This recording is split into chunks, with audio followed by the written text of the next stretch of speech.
Alright, this is the flooring after about a day and a half worth of work. Just trying to get everything just right so we know how to keep going through the rest of the project. Whoa, whoa, whoa, whoa, whoa, whoa, whoa, yeah, we are laying up the stuff. Yeah, yeah, yeah, yeah, yeah,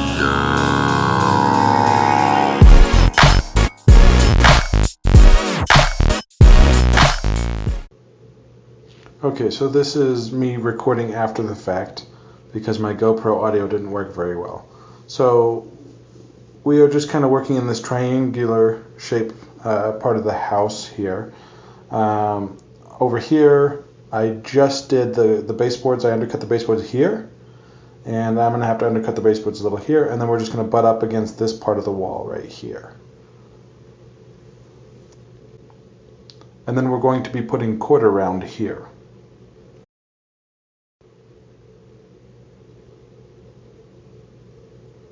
So what I'm doing here is I'm just butting the board up against the right side, and then I'm measuring the left side, writing on the bottom of the boards as to what measurements to cut them at.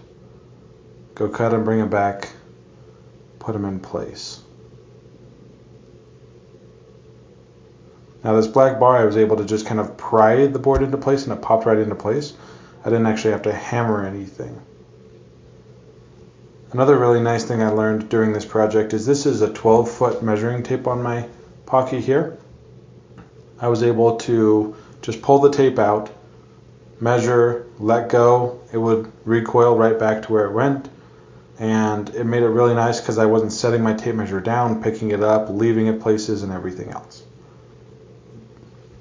It did ruin the tape by the end of the project, but it was $2 or $3 at Harbor Freight, so that seems more than worth it.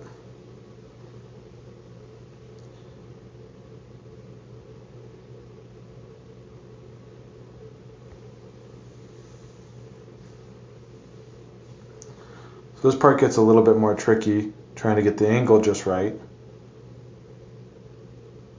And in a minute here, I'll show you how I actually do the cutting part of this particular board. So again, I'm recording after the fact. This is the board that I had just measured out. Got the angle on here. This is me trying to get a 45-degree angle, and then it goes around that baseboard at a 90-degree angle to the board. And what I like doing is, since I have a sliding compound miter saw, I'm able to pull the saw blade out, get the blade going, pull back into my material, and get a nice clean cut all the way up to that corner where the two cuts meet.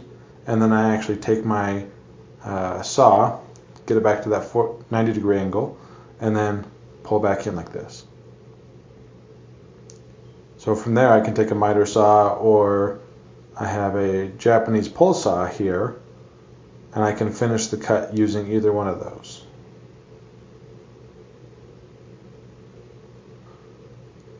This is me actually doing the cut. I'm looking for my face guard and hearing protection.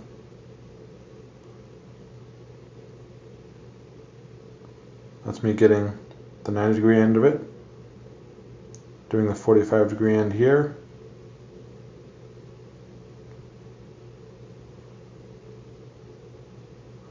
Again, I'm just trying to get as close as I can.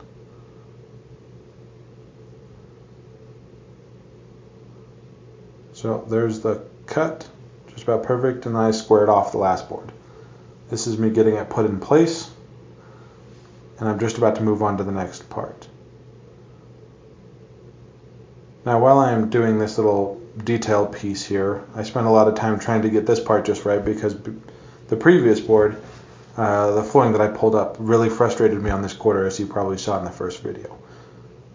Along that wall, for that piece that I just put in, you saw me cut and put in, I measured out my boards just so that I would have the widest board along that long wall, and that way I'm only taking off a little bit of material on a wide board, and then I can get a nice strong straight run, and then keep working off of that.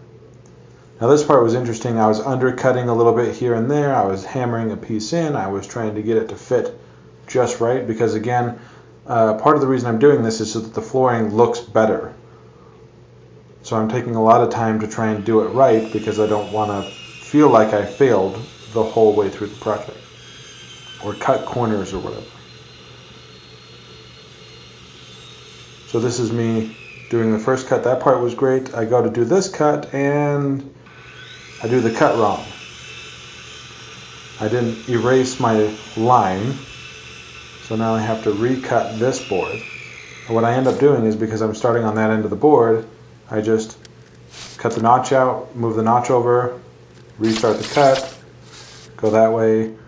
Now this part, I hammer the board in here, and it doesn't fit right. So I actually pull the board out and go get my multi-tool, and I actually end up undercutting the baseboard just a little bit more. And I'm still freehanding at this point, which, you know, I haven't quite learned my lesson yet. Don't freehand it if you can help it. Get that board a little bit better undercut. The board that I cut out in the garage just a minute ago, I now hammer back in. I get a nice clean tight fit, and I think I am done at this point. Oh, maybe not. So it looks like I had to do something. Now I can put it back in. Now it's time for the kids to get involved in the project.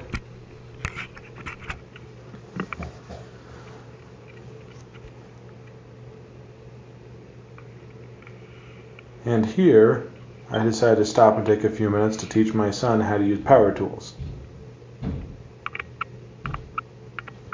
Of course, he wants to join me, and I'm usually okay with that, but there's still that time of the day where you actually have to get the project done. So I'm going to spend a few minutes with him.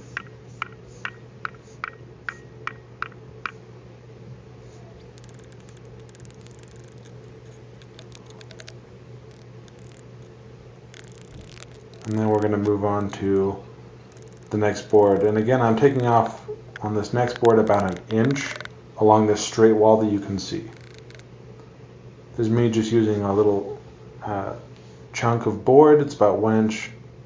So I'm basically just using this as a straight edge right here to try and get my points lined up. And this worked really well.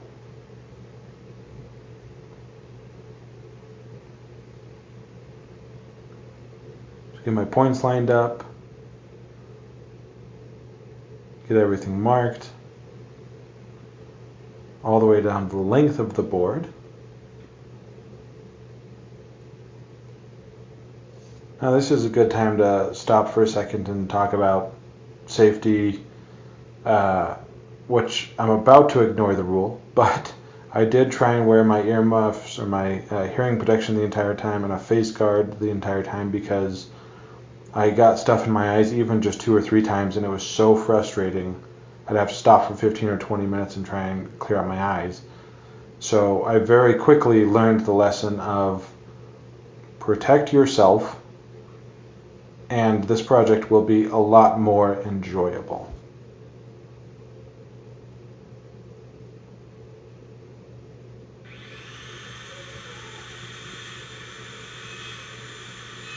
I am being really careful here to make sure my hand is as far away from the blade as I can while still holding on to it and everything. I did have a table saw set up afterwards, but at the time this seemed like the fastest way to cut through the material, and using the jigsaw was never straight, and so I started getting really inconsistent cuts, so I went back to the circular saw and did it this way. Now right here, my body is, you know, almost a foot away from the blade at this point, so I felt okay doing this with that much space. I hope you like this. There's more videos to come. Obviously, I'm far from done with the project, so I hope you stick around.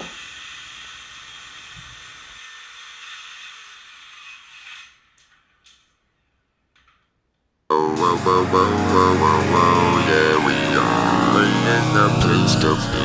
Yeah.